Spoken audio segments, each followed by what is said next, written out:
नमस्कार मित्रांनो, स्टॉक कटे आपलं पुन्हा एकदा स्वागत आहे. आज आपण बघणार आहोत लॉंग बिल्डअप, शॉर्ट बिल्डअप म्हणजे काय. खूप सोपं आहे आणि याला खूप अवघड करून सांगितलं जातं, पण आज आपण एकदम सोप्या भाषेत शिकणार आहोत. तर लॉंग बिल्डअप म्हणजे मार्केट बुलिश असणं मित्रांनो, म्हणजे मार्केट वरच्या दिशेला जाणं. आणि शॉर्ट बिल्डअप म्हणजे मार्केट बेरिश असणं, म्हणजे मार्केट खालच्या दिशेला जाणं. तर यावेळी लॉंग बिल्डअप होतं मार्केटमध्ये आणि लोक ज्यावेळी बायच्या सीई बायच्या पोझिशन घेतात आणि मार्केट अचानक पाठीमागं फिरलं जातं आणि त्यानंतर जे म्हणजे मार्केट खालच्या दिशेला येतं त्यालाच लॉंग अनवाइंडिंग असं म्हटलं जातं. आणि शॉर्ट बिल्डअप म्हणजे मार्केट ज्यावेळी बेरिश आहे ते खाली येत आहे आणि अचानक ते वरच्या दिशेला फिरल्यानंतर जो शब्द आहे त्याला शॉर्ट कव्हरिंग म्हटलं जातं. हे आता आपण जे चार्टवर पण बघूयात.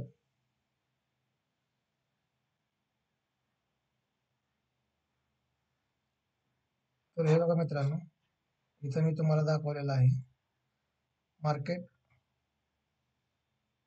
इथून खाली यायला लागलं. इथं एक सपोर्ट आहे असं समजू तुम्ही, आणि या सपोर्ट नंतर ही एक कॅन्डलने इथं क्लोजिंग दिलं.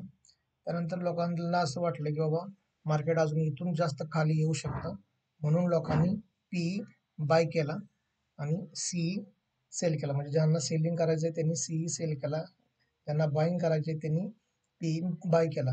पण झालं असं की मार्केट परत दुसऱ्या तिसऱ्या कॅन्डलला हा सपोर्ट तोडून वरच्या दिशेला आलं. मग ज्यांनी पी बाय केलेला त्यांनी त्यांच्याच पोझिशन स्क्वेअर अप करण्यासाठी त्यांना पी सेल करायला लागला, आणि ज्यांनी सीई सेल केलेला त्यांना त्यांची पोझिशन स्क्वेअर अप करण्यासाठी सीई बाय करायला लागला, आणि सीई बाय केल्यानंतर मार्केट हे वरच्या दिशेला फिरलं जातं. तर त्यामुळं जे होतं त्या शब्दाला शॉर्ट कव्हरिंग आले असं आपण म्हणतो. मार्केटमधून मार्केट अचानक जर खूप खाली जात असताना जर मार्केट अचानक जर वरच्या दिशेला यायला लागलं स्पीडनं, तर लोक म्हणतात की मार्केटमध्ये शॉर्ट कव्हरिंग आली. आपल्याला काय समजत नाही, पण हीच ती शॉर्ट कव्हरिंग आहे मित्रांनो. आणि आता दुसरं आपण बघणार आहोत लॉंग बिल्डअप. लॉंग बिल्डअप म्हणजे काय मित्रांनो, जर मार्केट बुलिश असेल, वरच्या दिशेला जर मार्केट जात असेल आणि लोकांना असं वाटत असेल की आता मार्केट बाबा इथून आणखीन जास्त वरती जाणार आहे, तर लोक सीईची पोझिशन घेतात. म्हणजे आता जसं की इथं सपोर्ट आहे, इथं मार्केट क्लोज झालं होतं आणि दुसऱ्या दिवशी इथं मार्केट या डायरेक्ट या सपोर्टच्या वर ओपन झालं. लोकांचा असं हे झालं असेल की बाबा इथं मार्केट वरच्या दिशेला इथपर्यंत येईल, पण मार्केटनी खालच्या दिशेला यायला सुरुवात केली. मग त्यावेळेस त्या लोकांनी सीई बाय हे केलेला, आणि जो सेलर आहे त्यांनी पी सेल केला होता. तर ज्या टायमिंगला मार्केट खालच्या दिशेला यायला लागलं त्यानंतर ते त्यांची पोझिशन स्क्वेअर करण्यासाठी आता ते काय करणार, ज्यांनी सी बाय केलेला तो सी सेल करणार, आणि ज्यांनी पी सेल केलेला ज्या सेलरनी तो पोझिशन स्क्वेअर अप करण्यासाठी तो काय करणार, पी बाय करणार. मग पी बाय केल्यानंतर मार्केट खालच्या दिशेला येत असते मित्रांनो.